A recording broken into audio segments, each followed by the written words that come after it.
Kia ora, welcome to Parliament TV. The following story comes from the TVNZ Digital Production Library.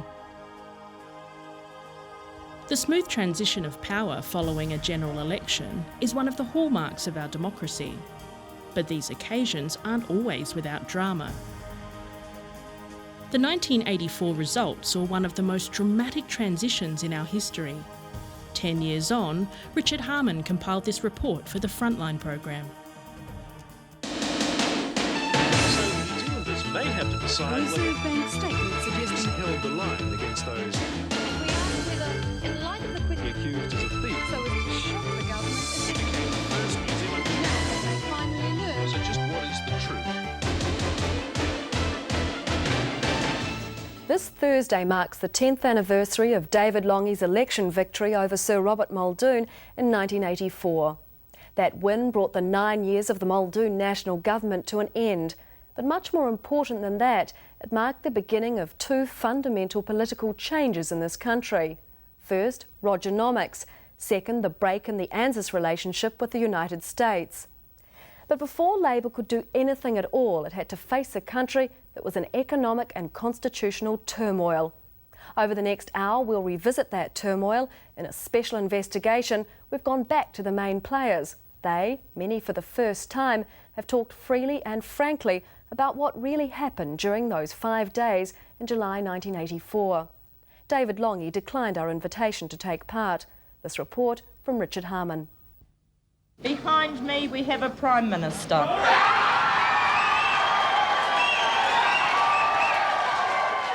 It was the night Labour had longed for. Vengeance at last for Robert Muldoon's defeat of Bill Rowling in 1975.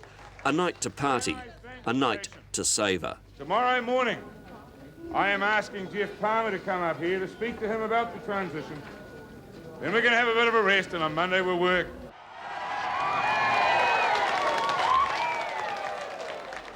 The Metro Theatre in Mangere. It was here that David Lange spent election night, here that he took the concessional phone call from Sir Robert Muldoon, here that, in effect, he became Prime Minister. But it was to be no easy transition to the beehive. Over the first 4 or 5 days of his government, David Lange and his ministers would face a series of crises, the like of which no New Zealand government had ever really faced before. And their response to those crises was to be so dramatic as to change the face of New Zealand forever. Behind the scenes, a handful of civil servants and Sir Robert Muldoon shared a frightening secret. They knew there'd been a massive run on the dollar, which by election night had left the country on the brink of bankruptcy. You lose a few. On election night, I was at friends at a party. Rod Dean now heads Telecom. That night he was Deputy Governor of the Reserve Bank. It was his job to manage the crisis. When I realised that there was a change of government, I went home and went to bed, and I woke up at about 2 o'clock in the morning, and I sat there and dictated a long letter to Mr. Lange. At 7 o'clock on the Sunday morning, Dr. Dean rang his secretary. She went into the bank and typed the letter. It began. We're sorry to have to raise with you so soon after an election the problem of New Zealand's foreign exchange situation. But circumstances are now such that it's imperative that an immediate decision be taken with respect to the exchange rate. We got a date, the 14th of July, which we've worked out at Government House as being the appropriate date. That doesn't give you much time to run up to an election, Prime Minister. Doesn't give my opponents much time to run up to an election, does it? Go back a month to June 1984. The crisis had been triggered by the announcement then of the snap election. There were so many serious imbalances in the economy, a large fiscal deficit, a large balance of payments deficit. Indeed, many months before the election, as early as February 1984, I recall, we had very specifically warned the Prime Minister and the government that speculative pressures existed. And of course, as soon as the election was announced, everybody knew that those pressures existed, and so a run on the currency commenced. And there was another reason that speculators thought there might be a devaluation. Roger Douglas was Labour's Shadow Minister of Finance, and in 1983 he'd advocated a 20% devaluation. It would be an appropriate thing for the leader of the Labor Party today to come out and say there will be no devaluation under a Labor government. Sir Robert liked to remind audiences of this, forcing Roger Douglas to deny a devaluation was Labor's policy. Devaluation forms no part of the Labor Party's economic policy. We have not seen an economic policy from the Labor Party so far. Sir Robert, of course, remained opposed to devaluation, regardless of the fact that since 1982, the Reserve Bank and then Treasury had been arguing for it. The only reason that a devaluation had not occurred earlier was because of the Prime Minister's abhorrence of devaluation, and indeed he had told officials on a number of occasions that he did not wish us to even raise the subject with him. As head of the Prime Minister's department, Bernie Galvin had been Sir Robert's top advisor.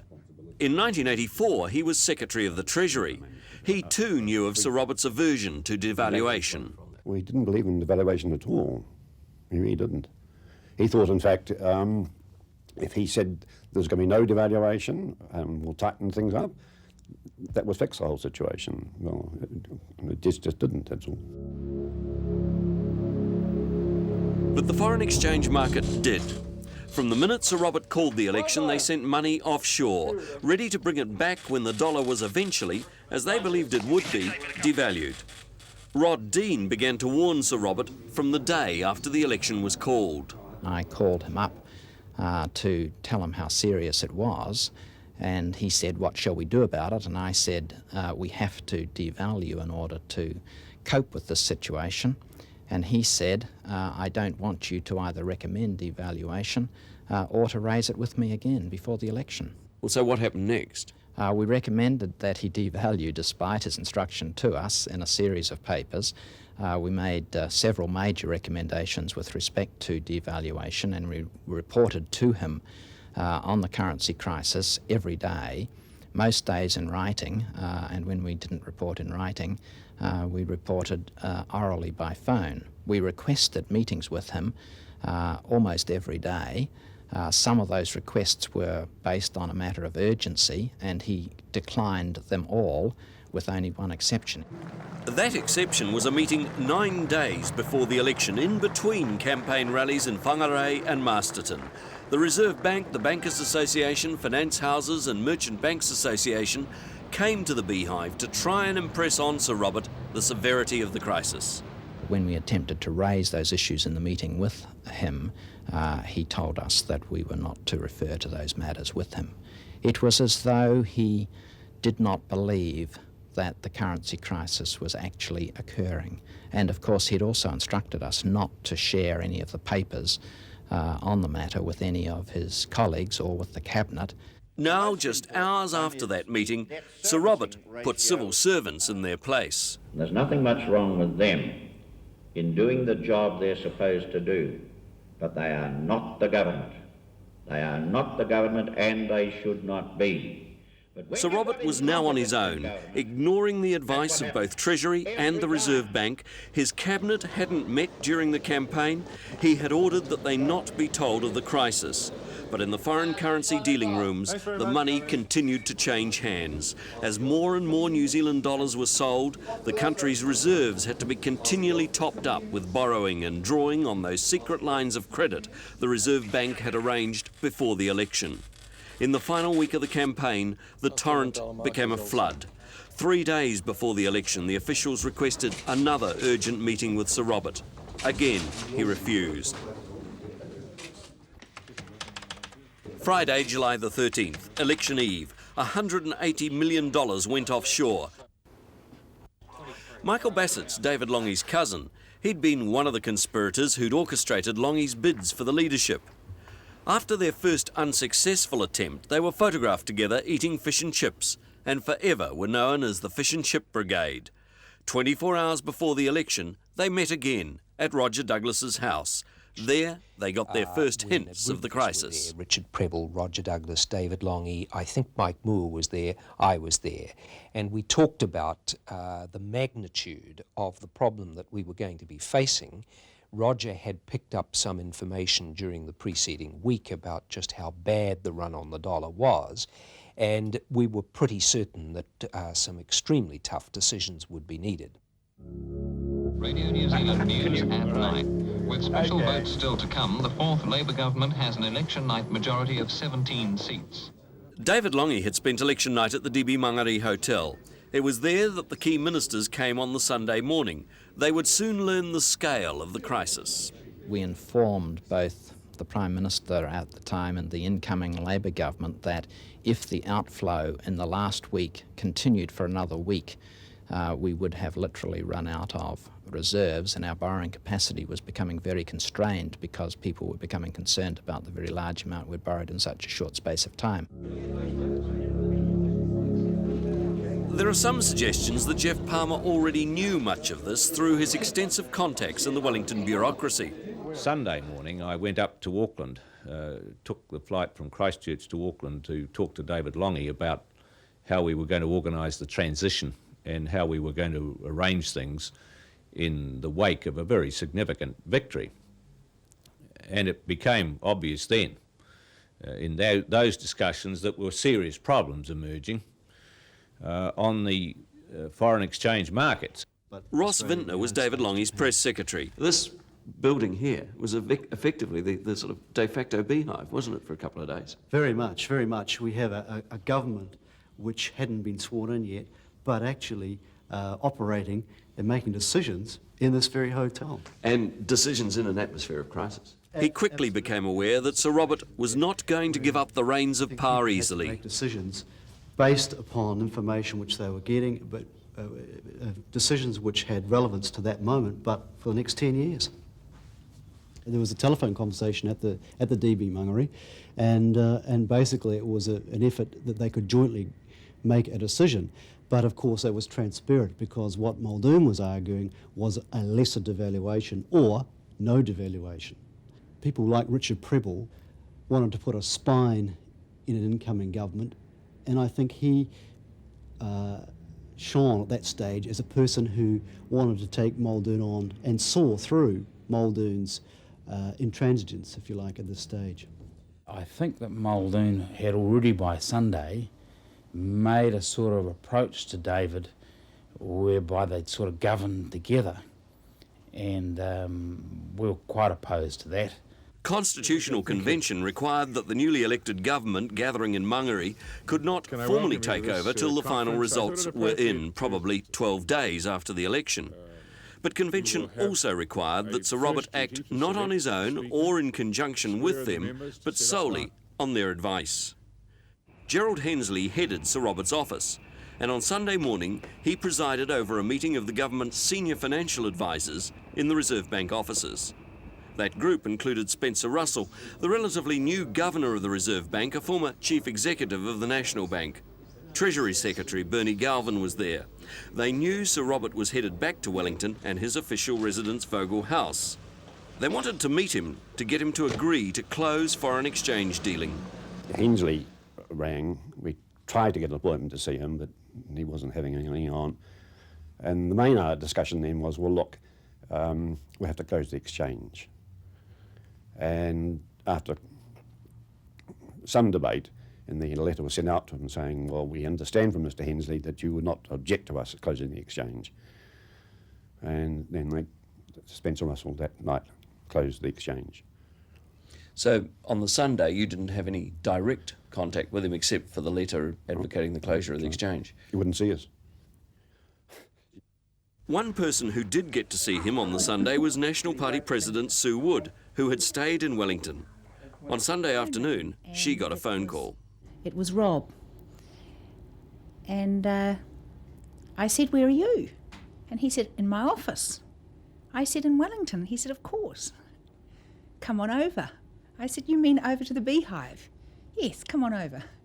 So that was the first contact I had with him after the election. It was the Sunday afternoon, 9th floor of the beehive. And what did you tell him?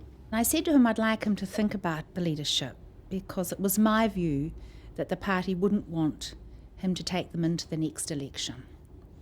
That it wasn't as though he had to go today, but please think about your future, Rob, because I don't believe you'll have the confidence of the party. His response to me was that he understood that I was feeling very sad and pretty tired, and that I'd get over it. By late Sunday afternoon, Wellington was being lashed by southerly gales and driving rain. The desert road was closed. Winter had arrived. David Longy had, by late afternoon, also returned to Wellington. Amazingly, a scheduled meeting of the ANZUS partners was to go ahead. First to arrive, Australia's Foreign Affairs Minister Bill Hayden. Then David Longy himself flew to Ohaki Area Base to greet United States Secretary of State George Shultz. Well, first of all, I remember it as a very windy day, and you could barely get from your airplane into the airport. And the Prime Minister-elect held me along. He's pretty good sized, so he was stable in the wind, even more than I. It was one of those days, I think, where you do remember it by the weather, rather. But of course, we have people exhausted at this stage by a campaign, by an impending financial crisis, by the American Secretary of State's presence. I mean, one of the most powerful men in the world sitting there, close by, when you're enjoying, or supposedly enjoying the fruits of victory. It didn't feel like a celebration. And of course, the weather was actually, I suppose, a portent of that moment.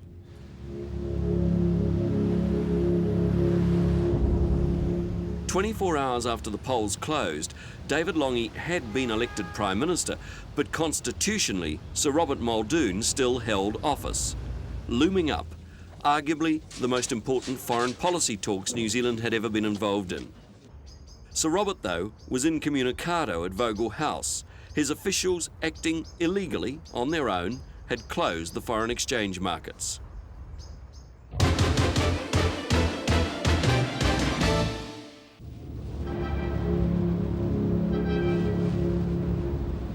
It was crisis weather. Wellington was being lashed by southerly gales and driving rain. Radio New Zealand News at 5, and in this bulletin, confusion reigns over what politicians are doing about the country's foreign exchange crisis. On Monday morning, it was obvious something now had to be done before the markets could open again. Our account of what happened over the next 48 hours is based not only on taped interviews with the key participants, but also on a series of previously secret documents which we've obtained, including a Treasury history of what took place, along with diaries and notes that were kept by some of the politicians. At the same time, we've been able to talk to most of the key participants off camera. Malcolm Fern was one of Sir Robert's aides, working in his beehive office that day. To him, it seemed like business as usual. Staff turned up as normal. We had appointments scheduled. The first appointment happened to be the Governor of the Reserve Bank and the Secretary to Treasury. They were about 8:30 a.m. Finally, for the first time for 10 days, Mr Galvin and Sir Spencer had their appointment with Sir Robert. They would report that since the announcement of the election, $1.4 billion had left the country, a quarter of what we would earn from all our exports that year. Then we told him the situation again, that we thought that the only possible response to this situation was to devalue. And he said no. We did not tell him the figure. I mean, when he asked us what were the costs, I think Spencer said, well, if you have 10%, then this is what the impact is like. That was it. We didn't say 10 or 20. So apart from Rod Dean's letters, there was no actual specific recommendation on the level of a devaluation? No, he wasn't given the figure. You know, as I said to you before, the figure was changing all the time. It was getting higher and higher and higher. And the longer he left it, the higher we had to go. So he refuses to devalue. What happens next? Well, then we said, could we go and see Mr Longy? And he said, yes, if you want to. So we went up to Auckland and saw Mr Longy. We then had a meeting scheduled. The Prime Minister had a meeting scheduled with Hayden, Scholes, followed by one with Schultz. And then there was a short cabinet meeting later in the morning, around about 11 a.m. Hugh Templeton was National's Trade and Industry Minister, but he'd lost his seat in the Labour landslide. It was a day of rain and storm, I thought appropriate to one of the last cabinets, the last important cabinet of the Muldoon administration. We were not in a terribly joyful mood, as you can imagine. How aware were the ministers of how bad the financial crisis was? not really aware. Don't forget we'd been campaigning, so we went up with the play as he was. But by the Monday, had you realised that there had been a run on the dollar and that a devaluation could be necessary? Yes, we were being briefed, but we were still somewhat surprised at the line he took in Cabinet. He was quite definite. I will not devalue, there is no need to devalue. Did anyone in Cabinet contest that point with him? No, I can't remember any check on that. But what he did not do was give any indication that he would oppose action that was required, such as devaluation, in the following days. Meanwhile, Rod Dean was briefing Jeff Palmer in his office at Parliament. When Mr. Palmer read the material that I showed him, he was horrified, it would be fair to say, and could barely believe the magnitude of the crisis that had befallen them and us. Remember, constitutionally, David Longy was not formally Prime Minister till the full election results were in, and that would be 12 days away. So Sir Robert was still officially Prime Minister. Even so, Spencer Russell and Bernie Galvin flew to Auckland to meet Mr Longy and Sir Roger Douglas. That meeting took place in secret at Mangere Airport. Sir Robert had already spoken to Mr Longy on the telephone, warning him, I think, really that we were going up there to try and talk him into proposing devaluation. We started to talk. He said, well, hold on, you know, I'm not the Prime Minister at present. The Prime Minister is still Sir Robert.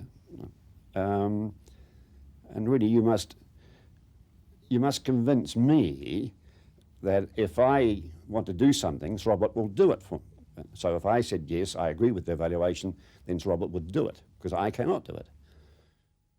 By this stage, there was confusion within Sir Robert's office as to what would happen next. Malcolm Fearn believes the outgoing Prime Minister expected a report from the Auckland meetings. Several times during the course of that afternoon, the Prime Minister came out, as he was wont to do, to check his inward tray, which was always perched on a chair outside his door, as you may recollect.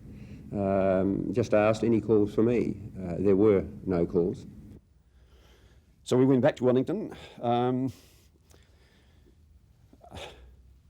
We recovered, and then we sent a letter to Sir Robert telling what had happened in Auckland.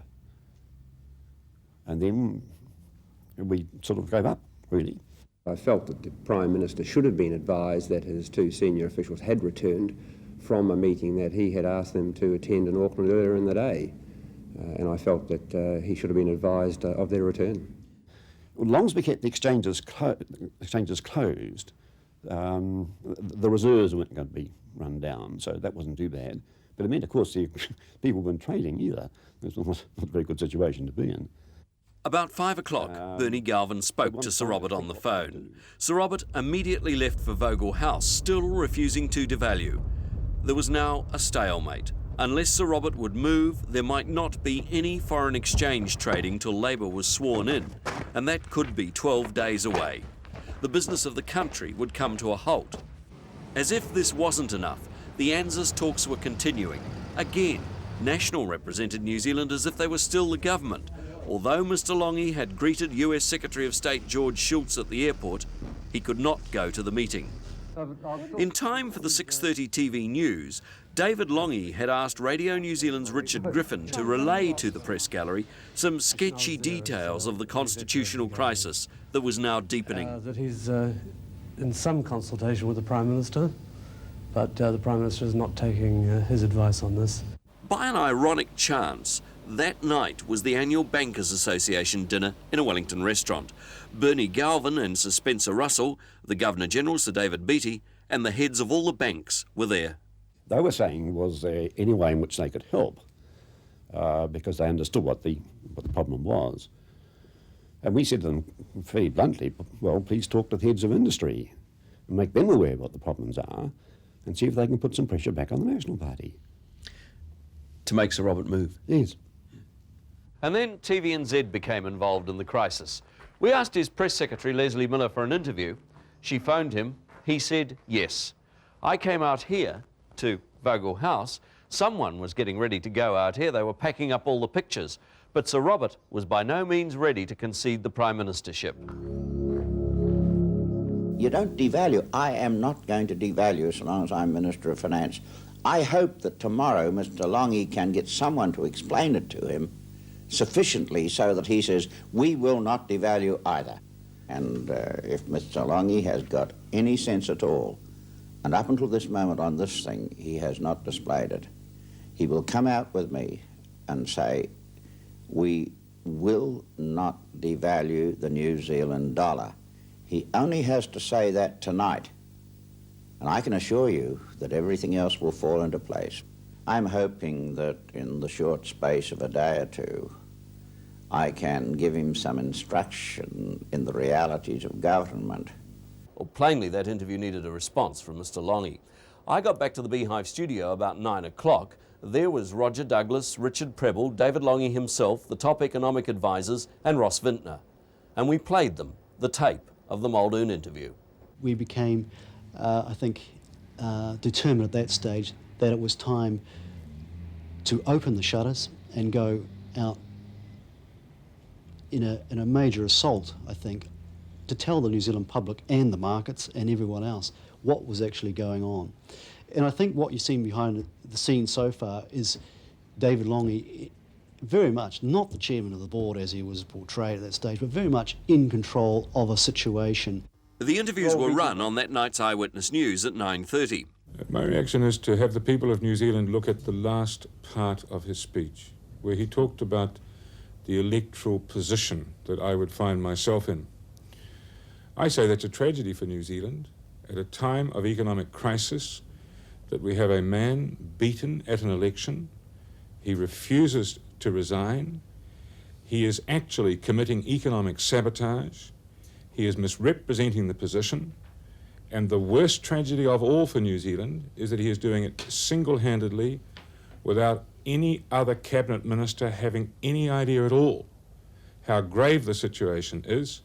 And there he is, appearing to wallow in political point scoring.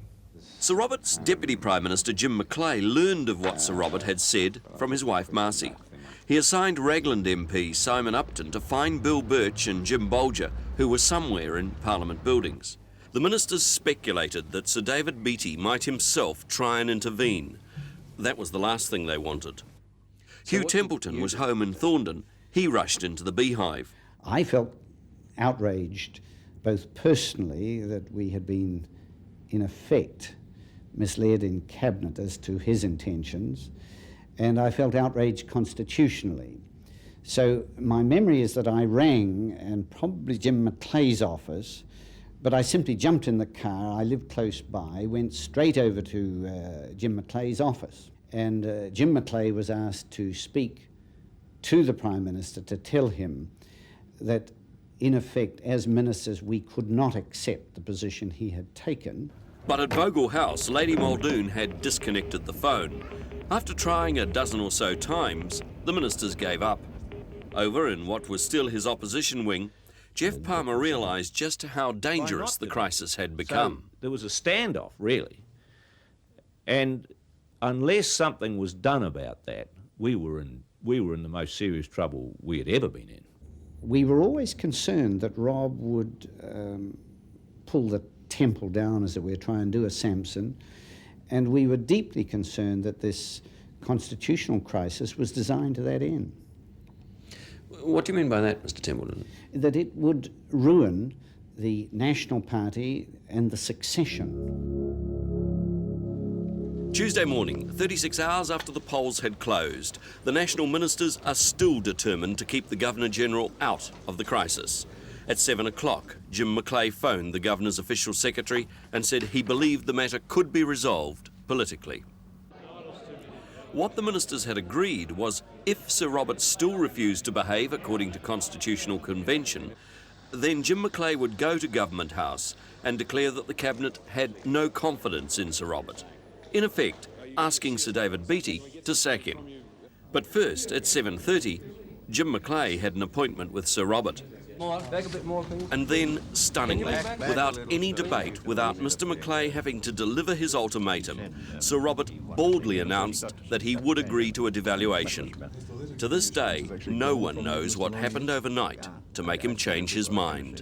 Mr Longy sent me a note and said, would we undertake to carry out all instructions related to a devaluation, and so Cabinet's considered it, and I've written him a letter saying that we will. The person who deserves a lot of credit for unwinding this constitutional crisis is Jim Macleay. But now the focus swung back on the Prime Minister-elect David Longy. Soon he would meet the United States Secretary of State and then, for the first time, his caucus. His troubles were only beginning. San Francisco. Here in 1951, Australia, New Zealand and a reluctant United States signed the ANZUS Mutual Defence Treaty. America's then Secretary of State, Dean Acheson, hoped that ANZUS would focus on Asia, that it would ensure in effect that Japan remained defeated. But over the years, his successors have increasingly linked ANZUS into the United States Cold War against the Soviet Union. And there's been no more assiduous Cold War warrior than Ronald Reagan's Secretary of State, George Shultz. These days, Mr. Shultz is a distinguished fellow at Stanford University's Hoover Institution on the outskirts of San Francisco. On the Tuesday after the election in 1984, he met Mr. Longy to talk about Labour's policy promise to ban nuclear-armed or propelled warships from New Zealand waters. Till now, he's never talked about that meeting. He doesn't mention it in his memoirs, but finally, he's broken his silence. In July 1984, before he came to Wellington, he talked to Australian Prime Minister Bob Hawke about Mr. Longy's campaign promise to bar the warships. They had not made exactly the same kind of statements, but had been similarly a little aloof from the ANZUS alliance. And after some discussions with Mr. Hayden, and of course with his guidance from the Prime Minister, Australia became a very good, strong partner in the ANZUS alliance. So I recall that Bob Hawke was skeptical that that might happen in the New Zealand case. Margaret Wilson was about to take over from Jim Anderton as president of the party. One got the feeling that Mr. Shultz had come to town at a bad time, and that perhaps there wasn't enough time to perhaps, I don't know, have a considered response. Whatever. What Mr. Shultz heard from Mr. Longy, though, was, to say the least, ambiguous. He basically said, we can work this out. Just give me some time. I can't make any kind of a statement right today, but if you can give me 6 months or so, we'll work this out to everyone's satisfaction. So I said, fine. I had that conversation with Mr. Longy and reported that to President Reagan, and we did just that. We gave time, we didn't precipitate anything, and we were ready to try to make an accommodation as we did with other countries. But it was never possible, and if anything, the position of Prime Minister Longy became more hard and more difficult. What did you understand, Mr. Longy, to mean specifically when he said, give us time to work this out? What did you understand he was going to do? I thought he meant that he would gradually condition public opinion to accept that ship visits that took place with a certain ambiguity about the presence of nuclear weapons on board the ship would become tolerated. There have been a number of private suggestions that you felt personally let down by Mr. Longy through all this. Well, I was disappointed that he didn't seem to try to work things out as he had suggested in our earlier meeting. But I had been forewarned by Bob Hawke that probably he wouldn't, that it was not in his nature. And he would probably say what he said to me, Bob predicted, but that in the end it wouldn't work out. Jim Anderton was then still a member of the Labour Party. In July 1984, he was party president and the undisputed leader of Labour's left wing. He's not surprised to hear what Mr. Longy allegedly said to George Shultz. Now, I think that something was said to Shultz by Longy. I have no evidence of it whatever. But the antipathy of the American administration to Labour wasn't so much to the government itself, it was to Longy. It was very personal. And it was strange because Longy in many ways was less strong on the nuclear issue historically than anyone else. So why was this? I suspect it had to be something to do with Longy and the way he speaks to people. You can't quite grip onto, particularly if you're a stranger and you don't know him very well, what on earth he's talking about sometimes. Mr. Shultz had briefed Mr. Longy on the ANZUS talks. The communique had emphasised the importance of ship visits, and when they met the press, the pair looked as though they were getting on fine. But then it was back to domestic politics and economic policy. Rod Dean formally briefed Mr. Longy and Roger Douglas on the devaluation now that Sir Robert had agreed to devalue. After Mr. Longy had taken the briefing, he then indicated he had other matters that he needed to attend to, and he asked Mr. Douglas to brief us on the policies that the Labour government, as the incoming government, wished to pursue without any stimulus from either the Treasury or the Reserve Bank, and without having seen at that stage the formal briefing documents, which were actually passed over at the same meeting. Mr. Douglas set out a very comprehensive program of reform. This was the birth of what we now call Rogernomics. Without any prompting from the Reserve Bank or Treasury, Roger Douglas had set out his own free market agenda. Dr. Dean's notes from that meeting indicate Mr. Douglas proposed, among other things, a look at targeting housing assistance, lifting exchange controls, floating the dollar, reviewing export incentives and supplementary minimum prices, and low-interest loans to producer boards.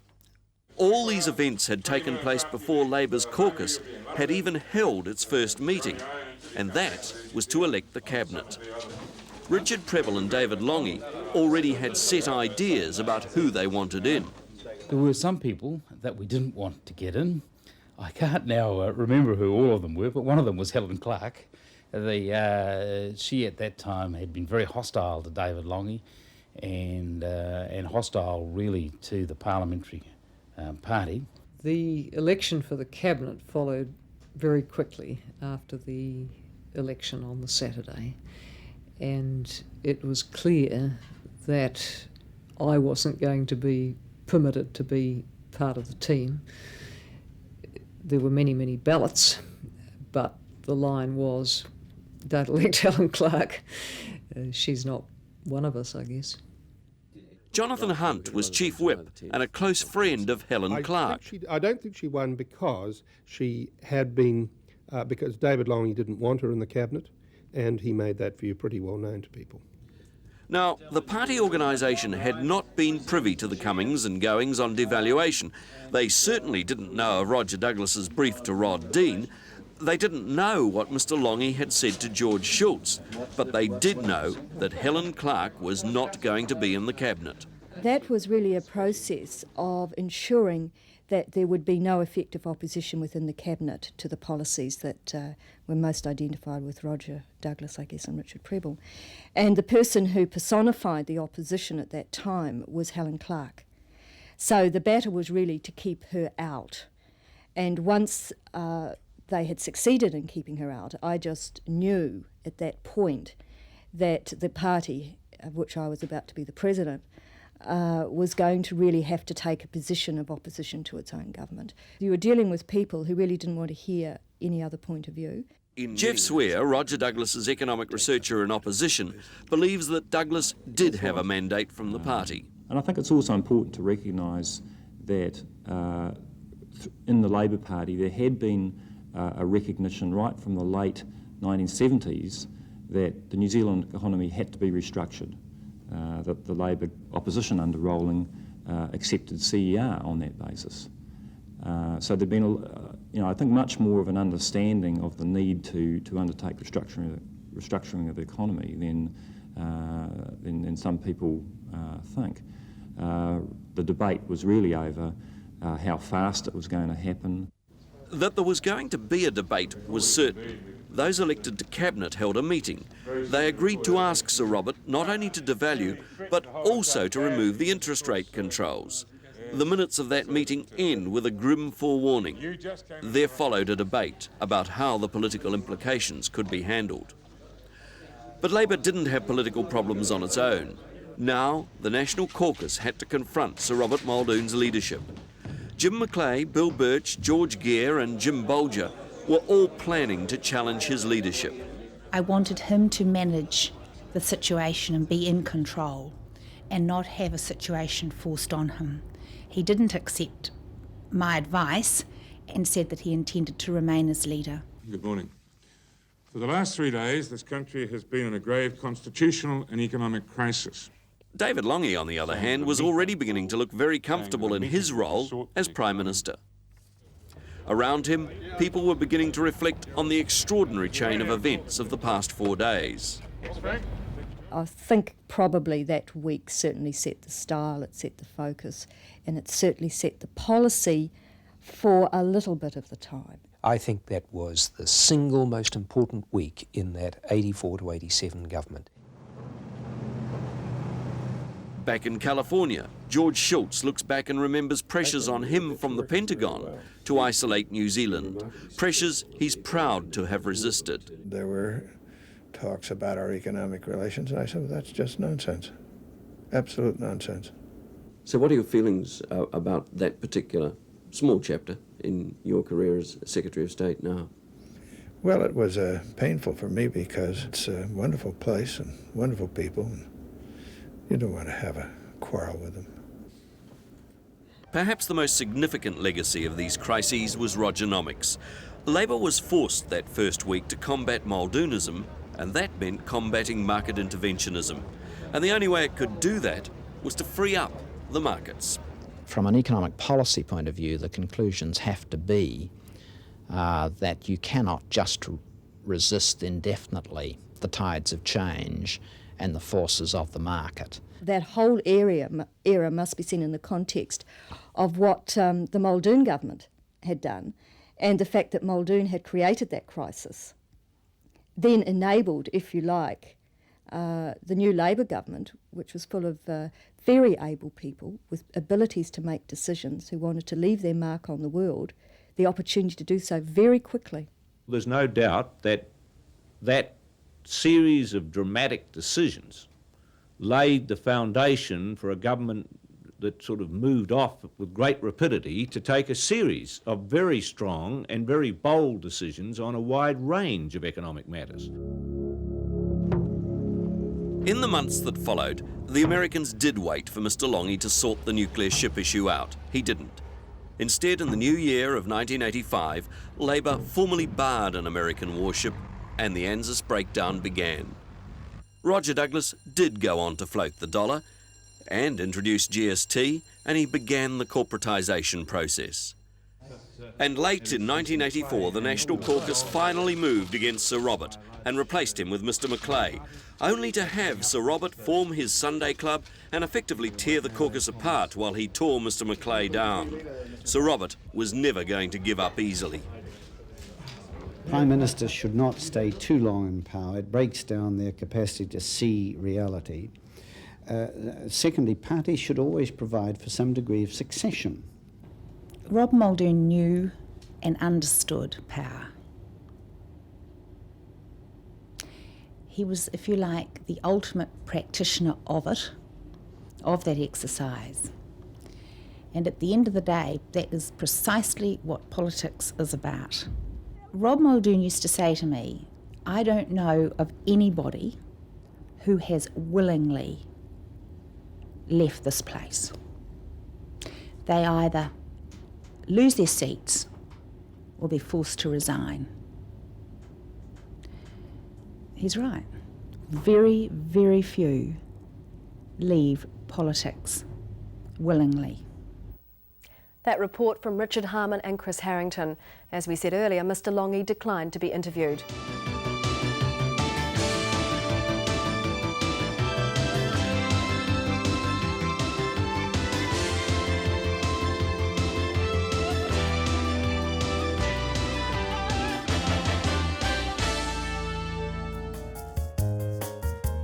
That Frontline programme was broadcast in July 1994.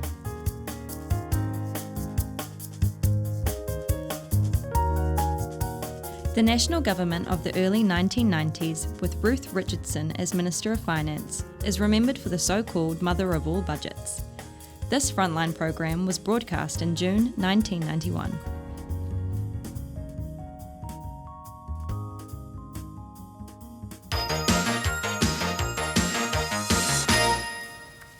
Only two things in this life are certain, said Benjamin Franklin: death and taxes. Well, the National Party had no policy on death when it came to office last year, but it did have a firm policy on taxes, that is, not to raise them and not to introduce any new ones. Since then, that policy has come under intense pressure, much of it from backbench National MPs. The current debate is about more than simple arithmetic and economic efficiency. It raises basic philosophical questions about the role of the state and to what extent the state is entitled to take money from its citizens to fund that role. We'll be hearing some differing perspectives on all of these matters from our studio guests: businessman Alan Gibbs, Social Policy Commissioner for the Anglican Church Richard Randerson, in our Wellington studio economist Brian Easton, and Research Director for the stockbroking firm CS First Boston, Bryce Wilkinson. But first, this report from Linda Clark.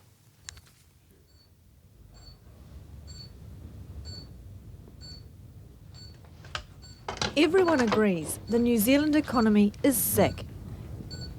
Years of living the high life have left our economy weak and dependent on life support. Only the life support comes in the shape of debt. Tough medicine has already been prescribed, and more is expected in the coming budget. The government is currently staring at a deficit of $3 billion and rising. The single most important thing that this budget must do is demonstrate once and for all that we can put those fiscal problems behind us, that we've got a plan over 3 years finally to be quit of deficits.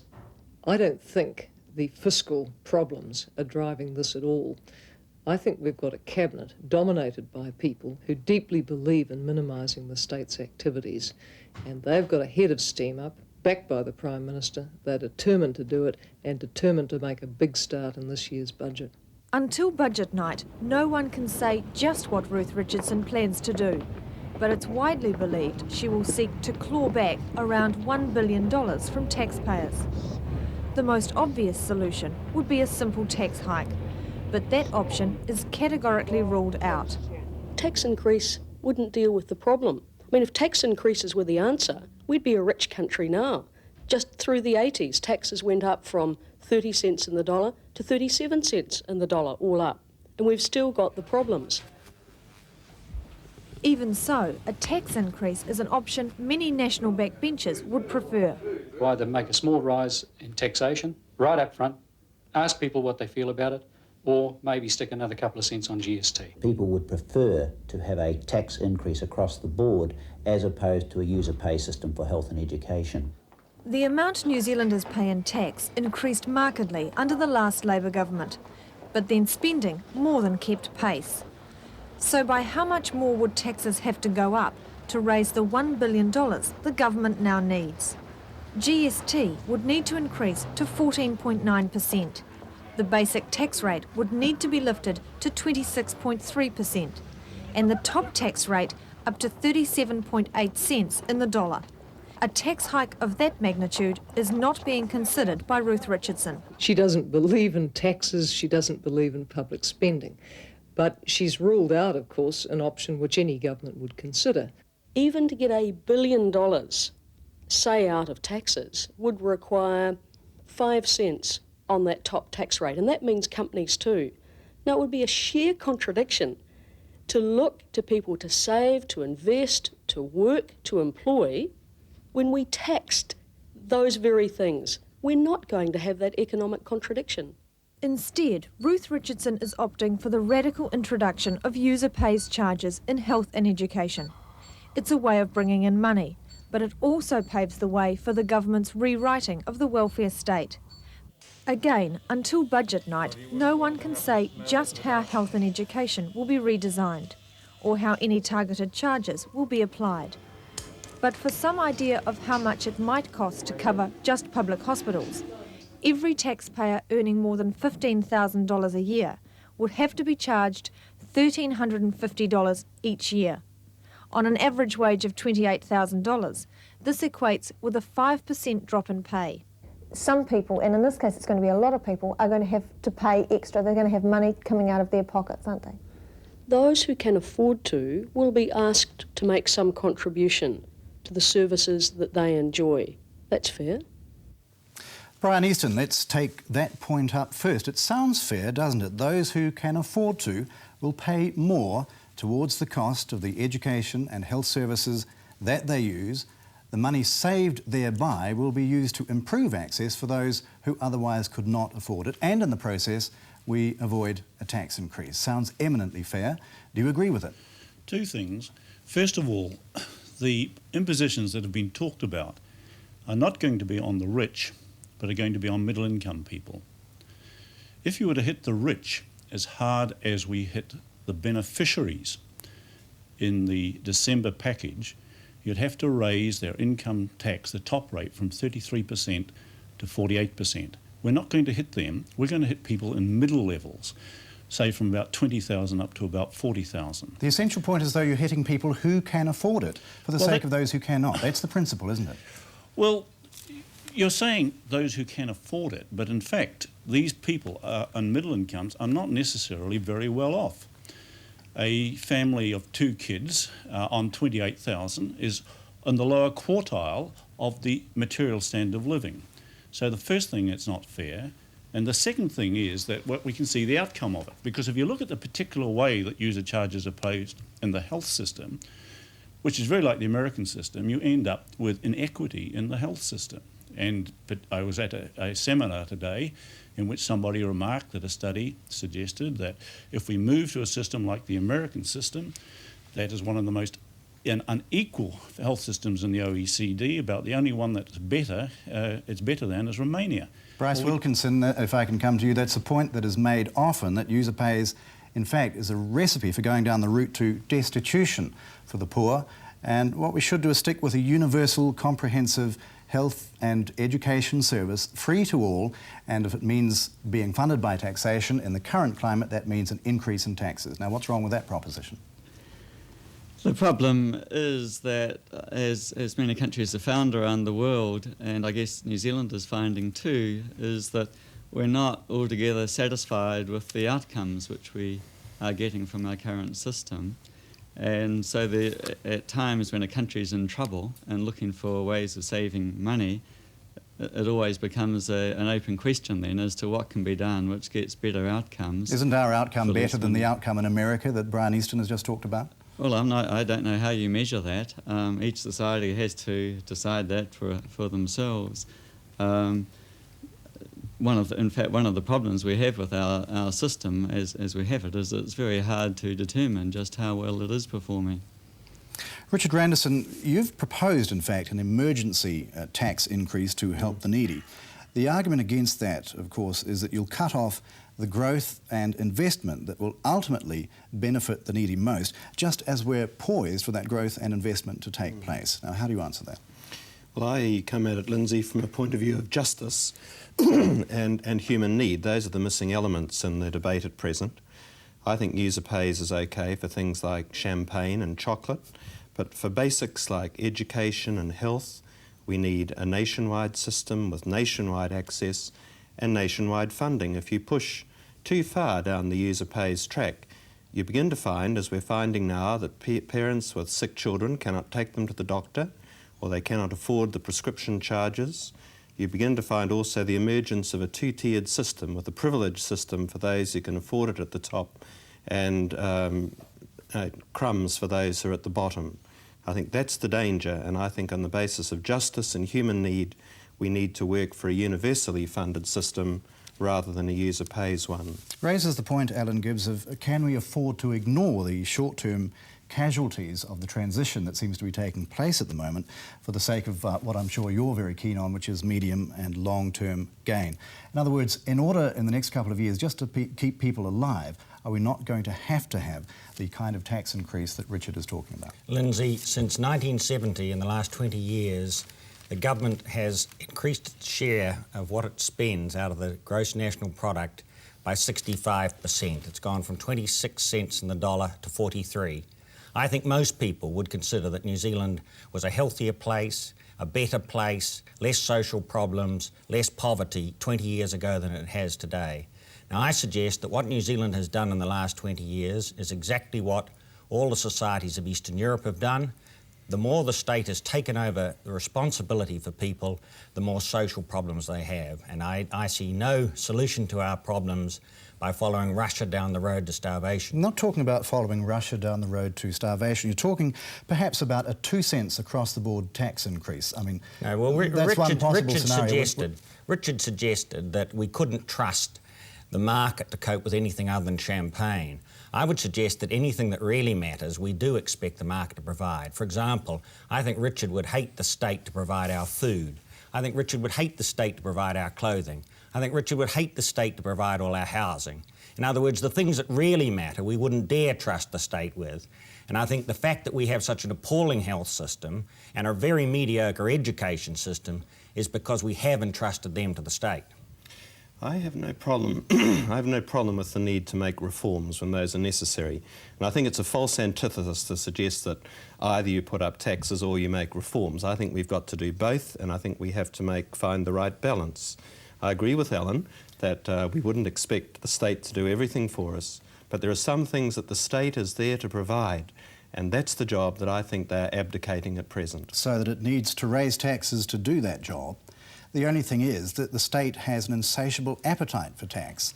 And you say this will be a temporary increase. Now, who are you kidding about that? We know that once taxes are in place, they very seldom are revoked, are they? Well, I don't know. We've seen a lot of tax cuts in the last 5 or 6 years, so taxes can be changed, and I think they should be changed as the situation warrants. Gone up. Well, if you had the GST, that's true, but we're still a very lowly taxed country by comparison with other OECD countries. And I believe that's not true either, Richard. We're very highly taxed. We're not. 43% of GDP spent by the state is at the higher end of the OECD expenditure figures.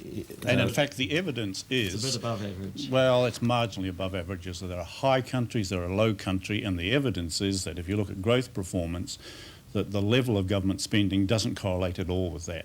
What about the disincentive to investment that a tax increase would cause? The biggest disincentive to investment at the moment is the stagnation in the economy and the rather poor performance, and I think that has to be addressed in other ways. Well, that's come about by decades of the policies that you support, Brian. Certainly not. I have not supported the last 5 years' policy, and that has been the... the previous decades. Again, I didn't particularly support those, and you know that well, Lindsay, because you interviewed me on more than one occasion. I didn't support the period under Muldoon. I didn't support this one. But isn't it Muldoonist policies you're advocating now? Certainly not. And in fact, I'm welcome to come back on another program and tell you what I am advocating. And certainly Muldoon won't agree with him. I think the point is that user pays is a tax by another name, and the difference is between user pays and an income tax is that one is fair and the other is not. User pays socks it to people unequally. I think an income tax is a much fairer way of collecting revenue for a service that needs to be available to all people across the board. Time is against us. Alan Gibbs, I'll have to leave the final comment with you. Well, the state is grossly inefficient, and I agree with Bryce Wilkinson. We showed 2 years ago that if the state was run efficiently, we could get 50% more out of it for the same money. We could certainly get 50% more out of the hospitals. I'd like us to see us get that efficiency before we start either charging more or taxing more. Over to the government now. Gentlemen, thank you all very much. That Frontline programme, which was broadcast on the 9th of June 1991, was abridged for timing purposes. The so-called mother of all budgets was delivered a month later.